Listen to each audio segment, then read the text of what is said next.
Hello, I'm Yvette Torres, and welcome to another edition of The Road to Recovery. More than 1 in 4 children live with a parent or guardian who experience an alcohol or drug use disorder. In today's show, Addiction in the Family, Healing and Recovery, we're going to be talking about all those issues.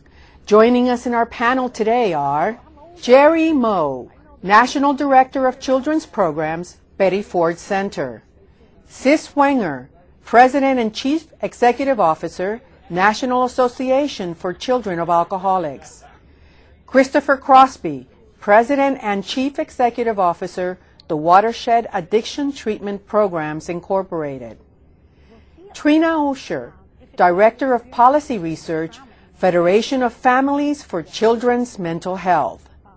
Sis, how prevalent is the problem of alcohol and drug addiction among families in the United States? Well, if you just look at the drug alcohol, and 1 out of 4 children lives in a family with an alcohol abusing or alcoholic parent, so it's very prevalent. Mm-hmm.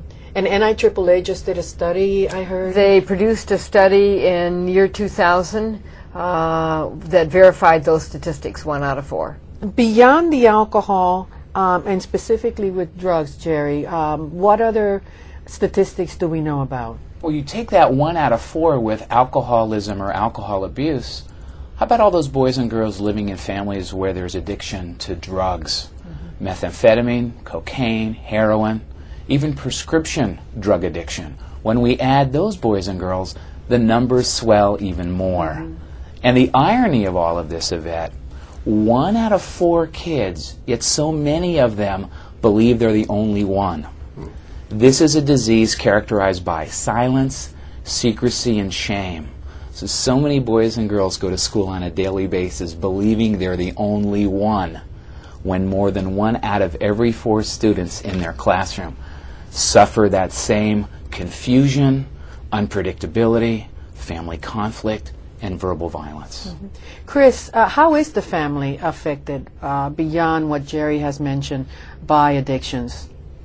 Well, addiction devastates the family system, and it devastates, as we know, the addict themselves, but the whole family dynamic is turned from one of love and security into this dysfunctional system, and the person who probably suffers the most is the child of the addict or alcoholic.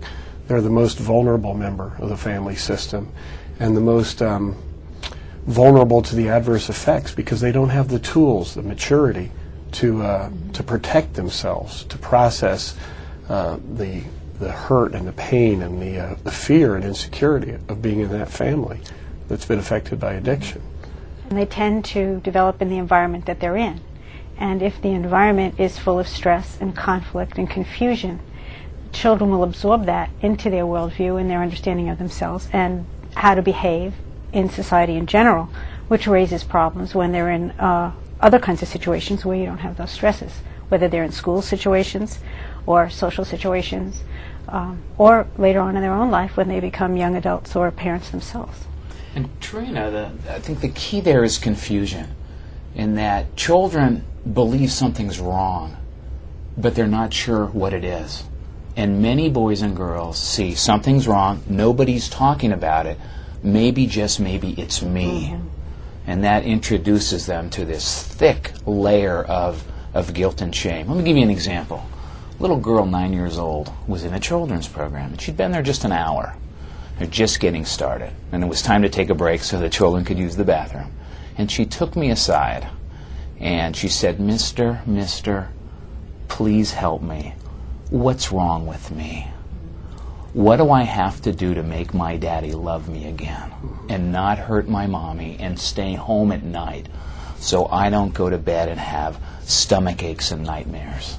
So here's a little girl convinced somehow it's her fault, and so many of these children believe that.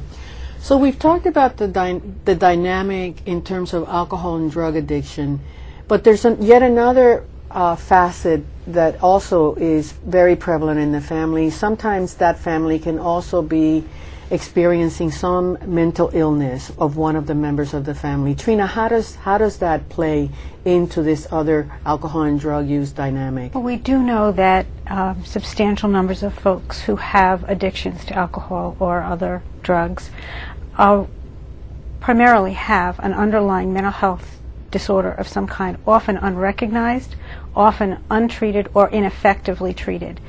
Studies of young children and teenagers who are using illegal substances reveal that most of them, when they were 10 or 11, themselves would have recognized a mental health problem that went untreated. And then they become self-medicating with their alcohol or their substances when they are 14, 15, and 16 years old.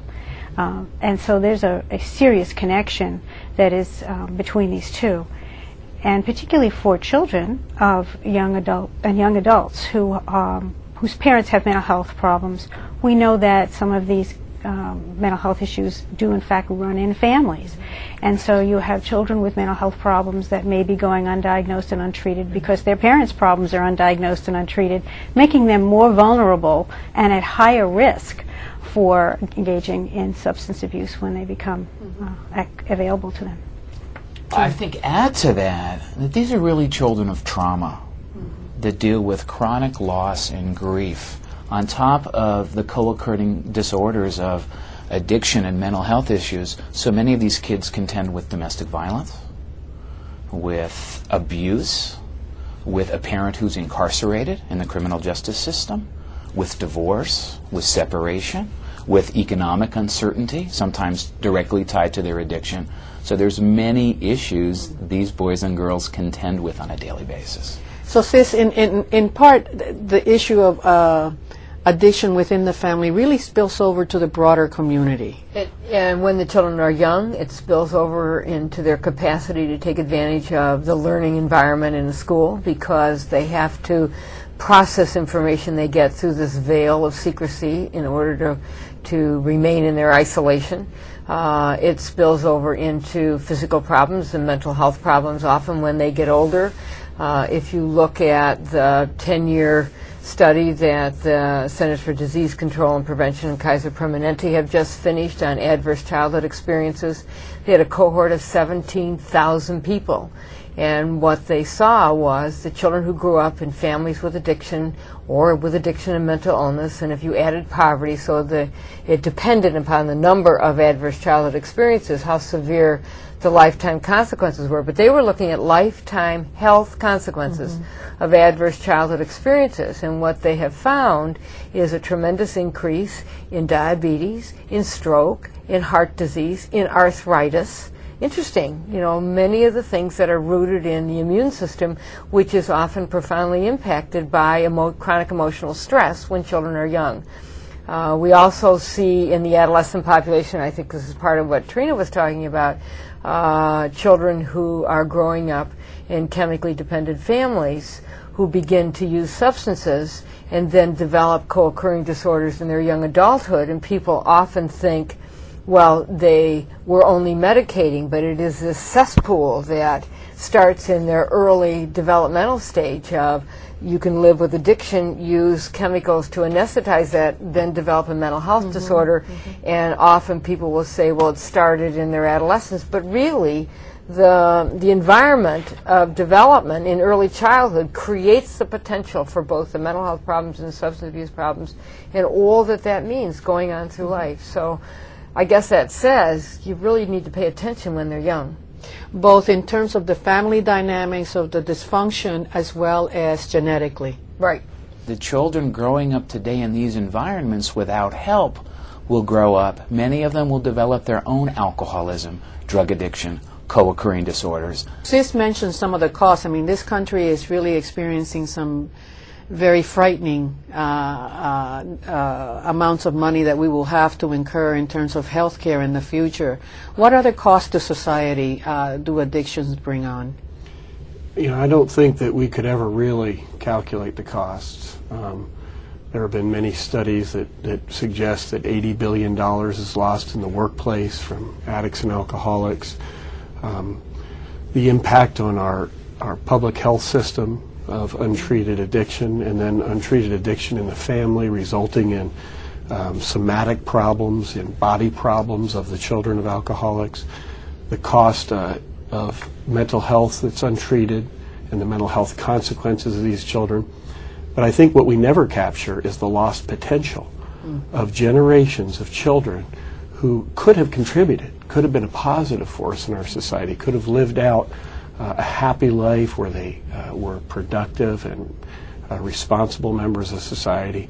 And then, as Jerry just mentioned, that this is a generational disease that's passed on from generation to generation. Somewhere, if our society really is to flourish, we have to break the cycle. The cost is staggering. When families are not able to function well, for whatever reason, but in this particular case because of addictions, and they're unable to care for their children, then the children become a financial responsibility of the state. They get into foster care systems or they go into residential treatment and so forth. I want to come back to that, but we have to take a break right now. And when we come back, we are going to continue to talk about the costs. And we also need to get into the specific dynamics within a family so that our audience can best understand really what we're talking about in very descriptive ways. We'll be right back.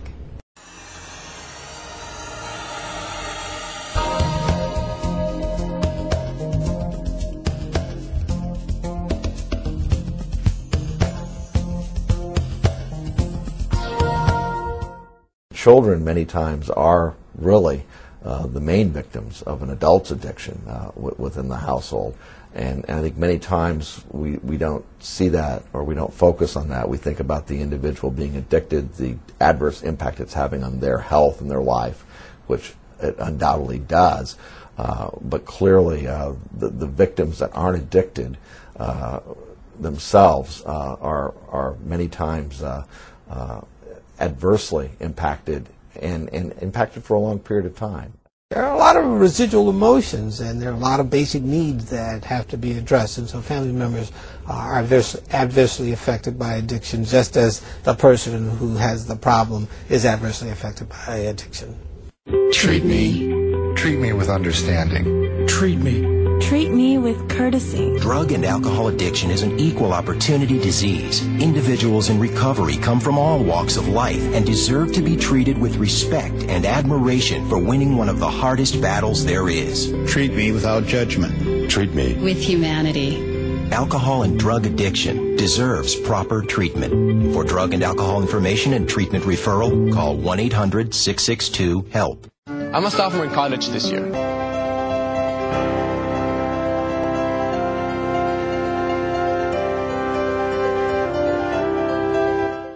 Now, I don't lead with, "Hi, I'm Chris Crosby, I'm a recovering drug addict," but it's a part of me that I don't hide any more than I hide, that I'm a person of faith, or my opinions about any political issue, or what food I like.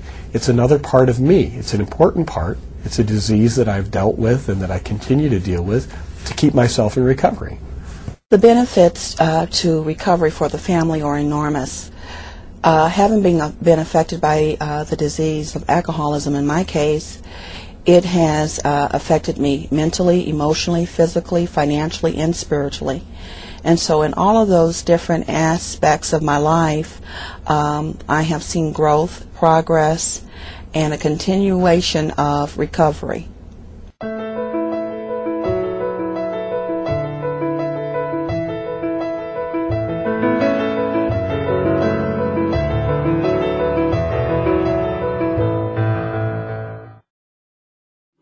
A child whose mother's not in recovery, who's out there using, it's real sad, you know, to see a child out there using, selling, living in the streets, not knowing how they're going to get their next meal. A lot of them just don't care. Because if you don't have a parent who cares, the children don't tend to care. Gaudentia Kindred House is a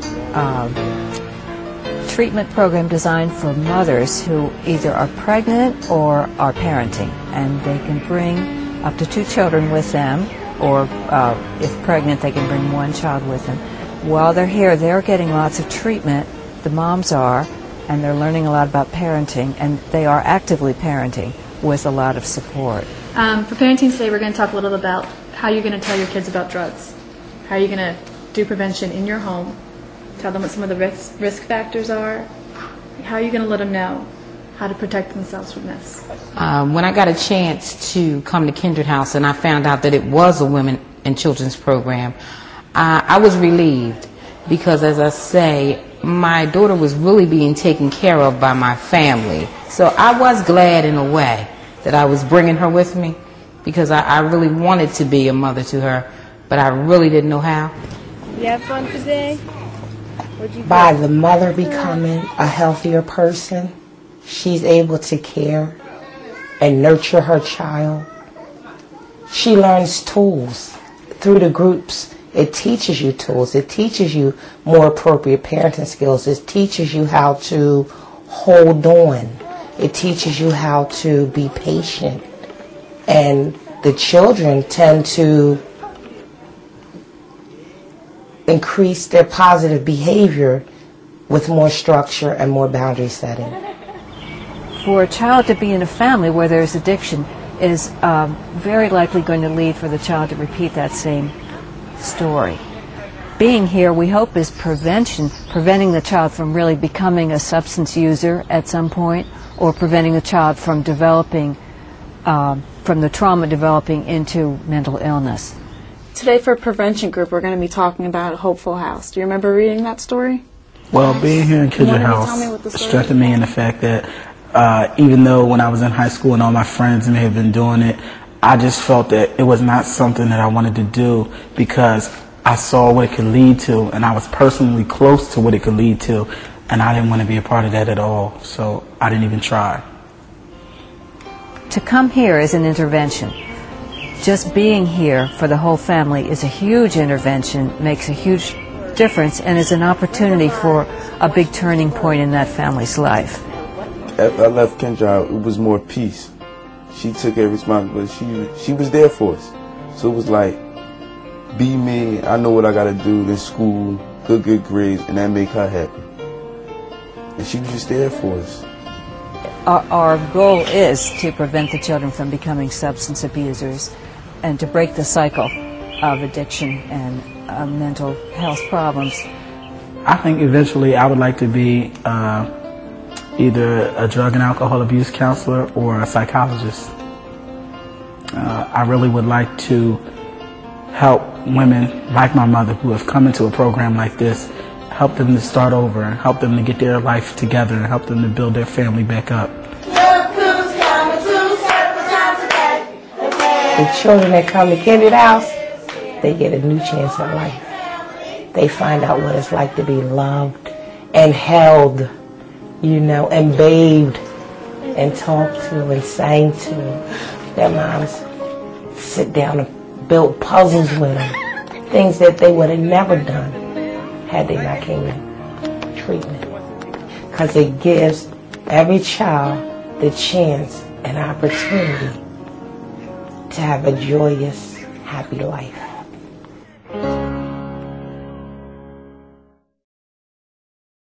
And since we were talking in the last panel about the cost to society, and you were just mentioning some issues related to, there are the kids who really go into the foster care system and use the resources of the local community and the state and the federal system related to foster care and other support systems. But then there's also the middle class and the upper middle class, and how do they suffer? On the surface, they don't look like they're costing society. They tend to suffer in silence. They're the looking good kids who live in addicted families. They have learned how to survive, how to put on a happy face. They are afraid that if they say anything, that they will bring shame or embarrassment to their family, or they might break their family up. And so they're somewhat driven by fear more than anything else. But as a result, they tend to be hidden. They move on through life. They're often the president of the senior class. And they manage to have, according to the world, a successful life, except that in adulthood, they're the ones most likely to have trouble with interpersonal relationships, the most likely to have stress in their families, most likely to get divorced. Let's talk about, Chris, the dynamics within the family. if a parent has an addiction problem, or if a child, let's take the parent first. You came from a family that experienced alcohol and addictions. Tell us a little bit about what you experienced as a child.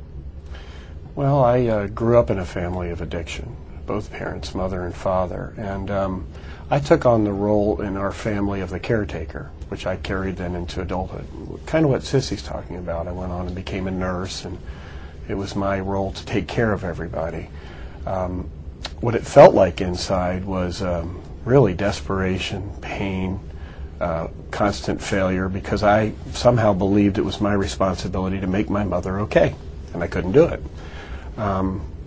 My brother took on more of the role, and there's been many of these traditional roles identified in family treatment of the lost child. He just went away. And what happens in an addicted family is that the children respond in one of many predictable ways. Sometimes they take on two roles. They're all devastated. We identify that child that we think is the one who takes the cost on society, who acts out, the scapegoat, the one who takes on the addiction of the family and becomes an addict themselves. Sometimes the hero role or the caretaker role, they also later in life finally succumb to the family illness, which I did myself. I'm in recovery from my own addiction. So I think that the dynamic is one of this pain being inflicted into the family system and having devastating consequences on each member of it. In a family where addiction is present, especially when it's a parent, everything in the family revolves around the addiction.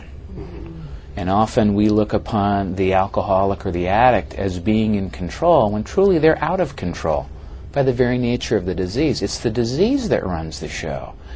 And when parents are focused on their disease, in the dance of development, if parental attention is focused elsewhere, there's no partner for the dance. So many of these children dance alone, in the silence and suffering that Sis was speaking to.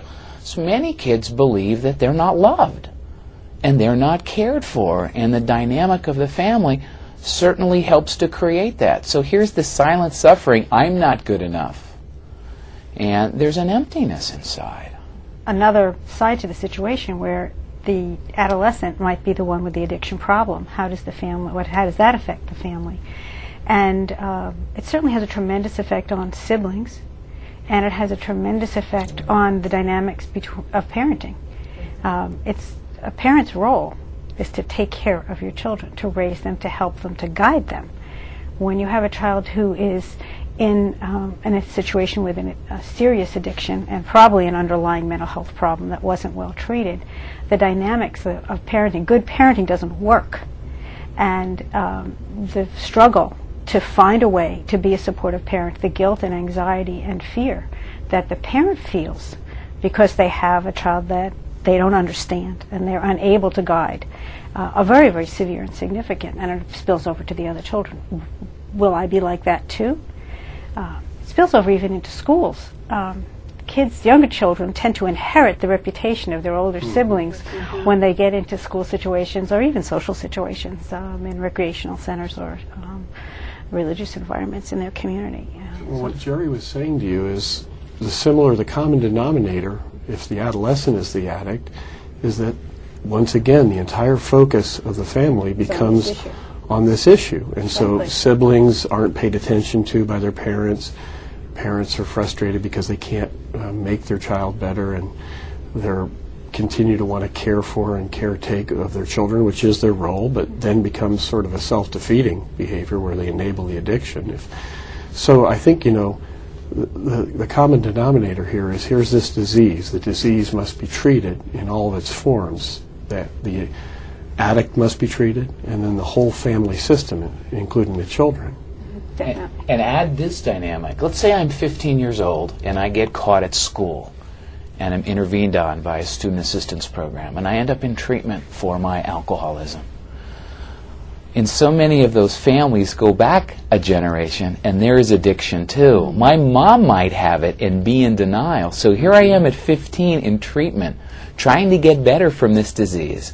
And eventually I'm going to go back home in a system where my mom is still drinking alcohol, and it's a system, Chris says, we don't treat the entire family and get the entire family help. I'm going to go back into an environment that's really supportive of addiction. And how am I to stay clean and sober at 15 when my mom is actively drinking? It's a huge issue for a lot of adolescents. But there's another issue for the younger SIBs, and they are often not safe when there's an adolescent who's angry and acting out. And they get blackmailed into supporting the adolescent. So you not only have this whole dysfunction that grows out of disease driving the bus of the family, but you have these children who are afraid if they tell that their older sibling will get kicked out, who has already told them it will be their fault if he gets kicked out. And so you have, in many ways, I think, far more damaging pressure on these kids where they are driven by fear. And then this whole notion of enabling. There are people who really fail to see the problem for what it is and then try to do everything possible. Well, you know, children who have addiction disorders don't come with a little label that says, I have an addiction disorder, here's how you treat me. And, you know, for a typical parent who is doing the very best they can, this is an unknown experience. It's not something we have learned about or have opportunities to learn about or get training about in some other aspect of our life. It's an elective course, not part of the core curriculum, if it were. So I think that families are often don't recognize the signs and the symptoms. The adolescents are very good at hiding as well their situations from the family. And many professionals or friends that you turn to for assistance will say, oh, you know, all 14-year-olds need this, or, oh, yeah, she'll just, you know, give her a little space or whatever. And you wind up unconsciously enabling, as it were, the situation, or at least not understanding it and confronting it and getting direct help. I want to come back to those signs because I think there's some really long-term consequences, both on the parent as having the disease of addiction and the children having the disease of addiction. And that is particularly now since we talked about mental health problems. There's the whole issue of suicide or death as a result of an addiction. And, you know, that poses a tremendous amount of long-term consequences. So we'll be right back and we'll come back to that topic.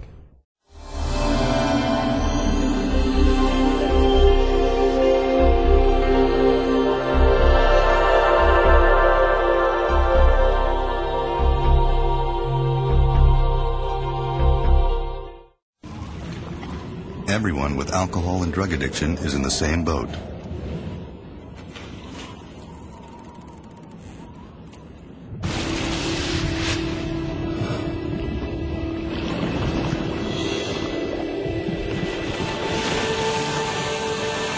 With treatment, you can find solid ground. For drug and alcohol information and treatment referral for you or someone you know, call 1-800-662-HELP.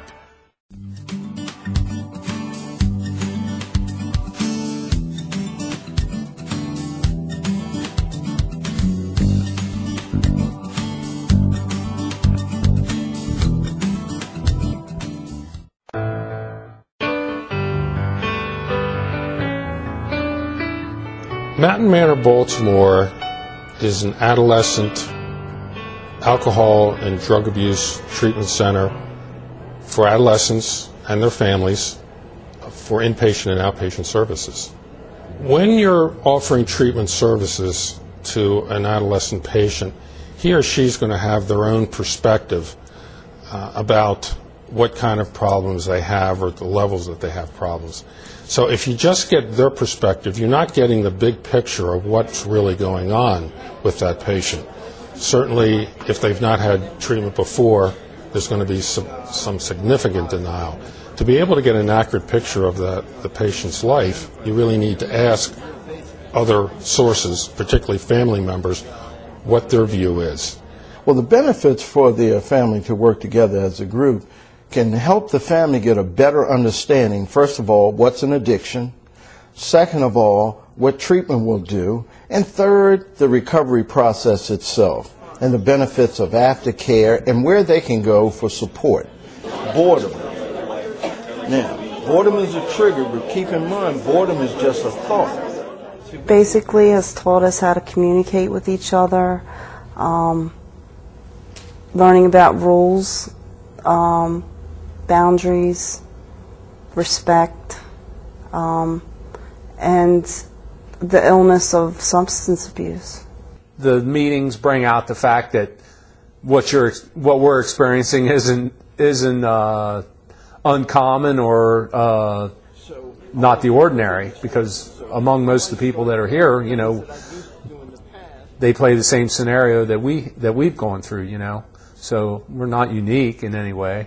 They have their whole life ahead of them. They have everything that they can live for.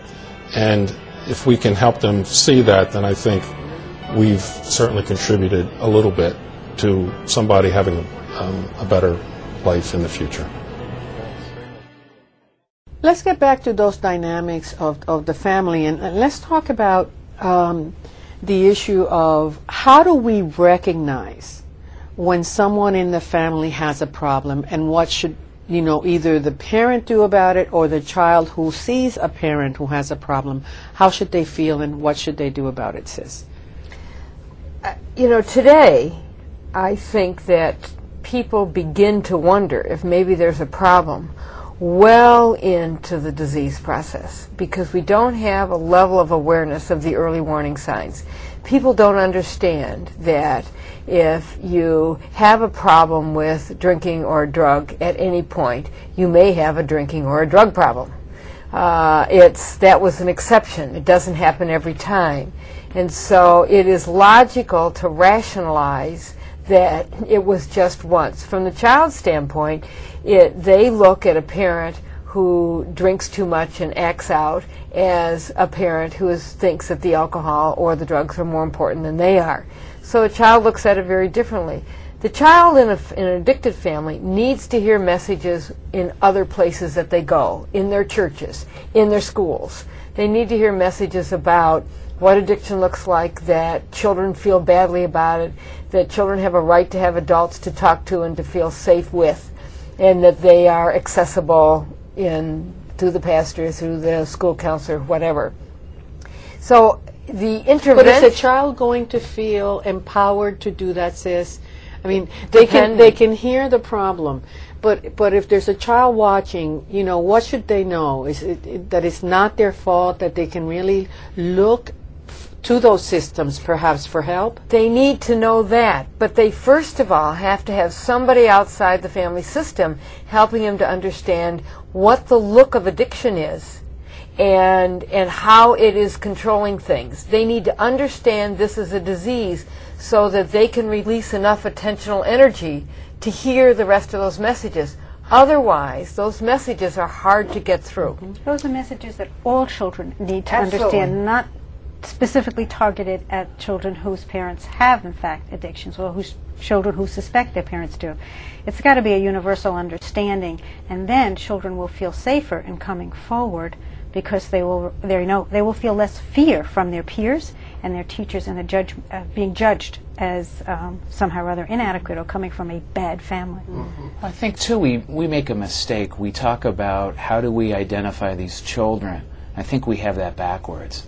How can these children identify us as safe people? Good idea. And we can't wait for children to come to us. We need to go to where kids are. So schools, the faith community, after-school programs, recreation centers like the YMCA and the YWCA, Boy Scouts, Girl Scouts. And if we, in all of those programs, can not only train the professionals in those programs what to look for, but if we could just have a general alcohol and drug education program there, you're right, Trina, this should be for all kids. But to wait for those children to come to us, we need to go to them. We need to educate them about this disease, help them see that they're not alone, that it's not their fault, and also give them a vocabulary so they can begin to talk about what it is they've experienced, as well as some coping strategies, because most of these boys and girls are going to continue to live in homes where there's active addiction to alcohol and other drugs and co-occurring disorders. So, Chris, beyond the children and what they need to realize is the elephant in the room. Once the family does recognize that there is the disease of addiction that is prevalent in their family, who should be the one to speak out, or how does the family then begin to sort out what needs to happen? Well, just to jump on the back of what Jerry just said, once the child understands that this isn't normal, they're confused, they know that there's something wrong with mom or dad, they may really not know that this is abnormal behavior. That's a child's world. Whatever a child lives in, they perceive as normal. Now, whether it's the child or the parent finding out that this is not normal for my 15-year-old to come home drunk, which is a myth that exists as long as they're not smoking marijuana or doing cocaine, but to come home drunk might be okay. When we educate the family member that they see addiction or signs of addiction, then it's anybody and everybody's job to speak up and say, there's a problem here, we need to do something about it, let's get help, let's get some form of treatment for this disease, and the earlier the better. And the earlier the disease is recognized, the earlier treatment can commence and the better outcomes there will be. It's everybody's job. So the neighbor needs to say something to the child, but the neighbor needs to say something to the non-addicted parent. I saw, boy, that scared me. It must be hard for you to live with that. Now, the answer may be one of denial. It doesn't make any difference. The intervention has happened. The people in school need to say something. The people in the faith communities. You know, people who get arrested for drunk driving on first offense should have a comprehensive assessment for addiction. We should not wait to the fourth offense. And when you have a comprehensive assessment, the family needs to be brought in. That's probably one of the most cost-effective things courts could do, and yet the laws are not written that way. They're written in, well, if you did this bad thing now and it's not so bad, next time we'll do a little bit worse. And so it is everybody's job in a civilized society, I believe, it is everybody's responsibility to intervene when there's pain and confusion and to offer some kind of support. I agree with that strongly, and particularly schools where we may see the signs, or where children themselves may be found with illegal substances on their person or in their backpacks and so forth. The reaction tends to be on the part of the school systems to not offer treatment and support, but to be punitive.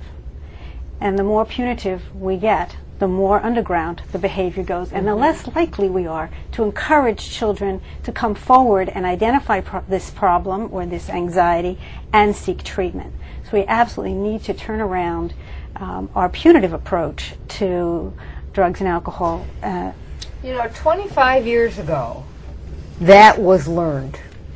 And out of that grew student assistance programs, which began to sweep across this country. And then actually policy decisions undercut the funding for student assistance. And so we have more children with mental health problems being identified later, more children with alcohol and drug problems being identified later, instead of fewer like we used to have. We have zero tolerance policies instead. Yes. Well, let's get back to where the problem may spring up. We haven't talked about the workplace, Jerry. Why don't we talk about what are some of the approaches that colleagues in a workplace can take with someone that may be experiencing a problem? So many workplaces today have employee assistance programs. I think just as Sis was talking about student assistance programs to help students be more productive in the educational setting, in the work setting. Chris talked about it, the $80 billion a year the substance abuse costs, the $80 billion hangover we experience. And as he said, that's only part of the issue.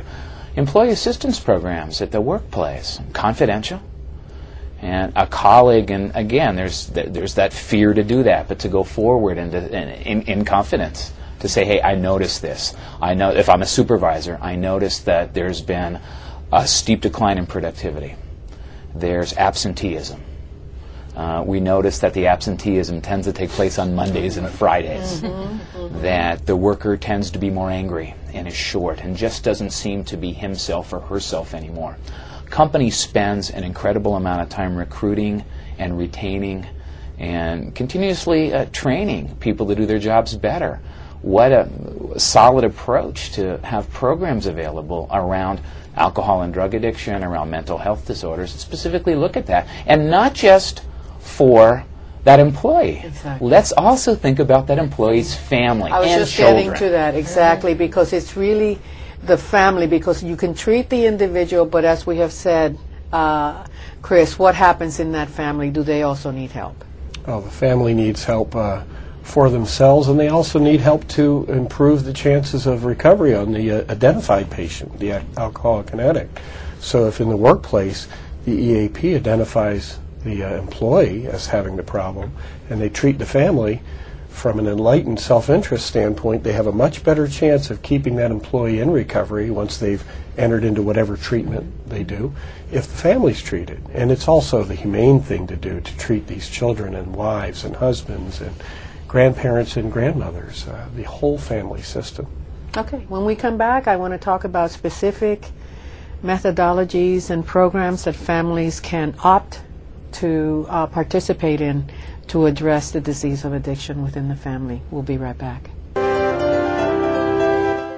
The power of recovery from addictions for the family really relates to me personally improving my own patterns of behavior, having an outlet for the fear, the anxiety, the confusion, and the denial in particular that I felt before joining and participating in a program of recovery for myself. There's nothing that I can do to change somebody else, but there's a whole lot I can do to change myself and have a better life, and that's where the hope came from, was in a recovery program. Jerry, the families recognize there's a problem. There's that aha moment that we've talked about, whether the child recognizes it or the non-suffering parent recognizes it. How does one approach the individual with a problem? What is an intervention? What types of interventions are there? Well, let me begin by just going back and saying that we need to treat the entire family. And often in the treatment field, kids are left for last. And maybe they should be first in terms of preventing this disease from going from generation to generation. Research is real clear about how children are impacted by addiction in the family. And we look at how does that different. And the research is really clear. Science tells us that when the non-addicted parent seeks help, whether it be through Al-Anon, a minister, whether it be in a formal program, that person can act as a buffer, can help the child make sense of what's going on in the family system, not take responsibility for what's happening, can explain things to the child, give the child and the adolescent a vocabulary, and maintain regular rituals and rites of passage within the family system. So there's many different kinds of intervention that can take place. Unfortunately, I think too many families get stuck in, well, she doesn't want to go to treatment, so there's nothing we can do right now. Instead of saying, wait a minute, we'll try an intervention process. And if that person decides they don't want treatment at this point, even when it's the adolescent and it's the parents doing intervention, the family needs to go forward into their own recovery and hope that, the alcoholic or addict will join them along the way. Chris, what is an intervention in terms of specific steps that are taken to bring that person that needs the treatment into the realization that they have a major problem? Well, classic intervention really, if you boil it all down, is confronting the alcoholic or addict with the problem, breaking through their denial, confronting them with their problem, and then telling them that their family system or work system, criminal justice system, health system recommends and demands treatment for that disease. So interventions occur. Sometimes we don't call them interventions. An intervention might be your primary care physician saying to you, this high blood pressure I've been treating you for the last 2 years, I think the underlying problem is alcoholism. You need to get some help. Classically, in a family intervention, it would be family members, significant others, gathering together with the addict or alcoholic and confronting them with their problem and saying, we love you, you have a disease, we insist you get treatment for it. We will not stand by silently as you die. And this is what we have observed. Do they come back and they tell stories of what that person has done? Certainly. Each one will relate how they've experienced the addiction and what the problems are. If the children have been treated in advance of the intervention, and all family members should be treated in advance, or at least the treatment process should be begun, they can be perhaps the most powerful tool to break through the parents' denial. When they can look at Dad and say, Dad, I love you. You're breaking my heart. I can't concentrate at school. I have tummy aches. Please get help, Daddy. I don't think of many fathers who would refuse that. But if they do, if the identified patient refuses to enter into a treatment program, then the family needs to continue with their own treatment. And this will give a better chance of the addict or alcoholic finally seeking help. What resources are available for the family, Trina, that is seeking help? Well, there are a number of resources. There are professional resources in terms of contacting various clinics in your community. You can just look them up even in the Yellow Pages sometimes, or in the classified section of your local newspaper. But one area kind of assistance that is not very well known is peer-to-peer support, that children of alcoholics can learn a great deal from other children who have experiencing similar things. Discovering that you are, in fact, not alone, getting back to where we started out, is an extremely cathartic and supportive way of beginning to understand the situation. That not necessarily clinical intervention, but it's an extremely important support that can help you if you're a child or a spouse, whether you're a parent of a child who's involved in the situation as well. Discovering that, in fact, someone else has been through this, they have survived, their children have survived. This can be an extremely encouraging, and it gives you hope that there is in fact recovery from this situation. So there are the systems that are publicly funded that people can seek help. I know we have a 1-800-662-HELP, people can call that. But if people have insurance, then Jerry, they have other options? Right, and just as we talk about assessing a person with alcoholism or other drug addiction, maybe co-occurring disorders, and come up with a treatment plan, a recovery plan that best suits them. You know, one size doesn't fit all for the family either. So often it's a combination of services, peer-to-peer groups, maybe some individual therapy or some family therapy. And I never want to forget Al-Anon family groups and Alateen, 12 step-based anonymous programs, Al-Anon for the adult family members who love someone who has a problem with alcohol or other drugs. They're free of charge. They're located throughout the United States. We'll put up a website at the end for those people who are interested. And Alateen for the teenagers, and sometimes in some places for the younger kids. Trina, you were right. To go into a room and to see a whole room full of boys and girls or teenagers and to say, well, I'm not alone, for the friendships that develop and the social skills and the resilience that can be deepened here. We haven't really gotten to the point of, you know, where the individual themselves is getting to the point, whether it's a parent or a child within the family, that they sort of know they have a problem. They're kind of bringing themselves to that hitting rock bottom, and they're looking for help. I know there's the self-help, as we have mentioned, sort of for alcoholism, the Alcoholics Anonymous, Narcotics Anonymous, and other mutual support networks. But beyond that, are there other systems that these folks can adhere to and go to? Well, we mentioned earlier the faith community. I think there's a growing awareness in the faith community that they have a role to play in creating an environment where people who are in pain, whether it's the addicted person or family members, that they feel comfortable enough to surface and ask for help. And there are a variety of strategies that faith communities can use without trying to turn themselves into counseling programs, which is not appropriate for them, but to help raise awareness that will help encourage hurting congregants to step up. And they also are increasingly providing recovery support once a person does go to treatment and gets help. And so that whole system, I think, is going to continue to grow. It's a very appropriate role, because in the faith community, their role is to develop the spiritual life of their congregants, and there's no spiritual life when there's addiction, because addiction blocks that out. And also the schools. The schools have slipped away a good bit, but you can feel this growing awareness that we made a mistake and we need to find a way to come back and provide support for these kids. Also, the issue of co-occurring disorders. You can get into a treatment for your immediate substance abuse problem and clean up for a while and get back into the community, but unless you are also engaged in treatment for your underlying mental health issues. We have the assessment, we have the various opportunities to go into the interventions and to the treatment options that are available, but that there's this also continuum of care that has to be present in order for families to really make it.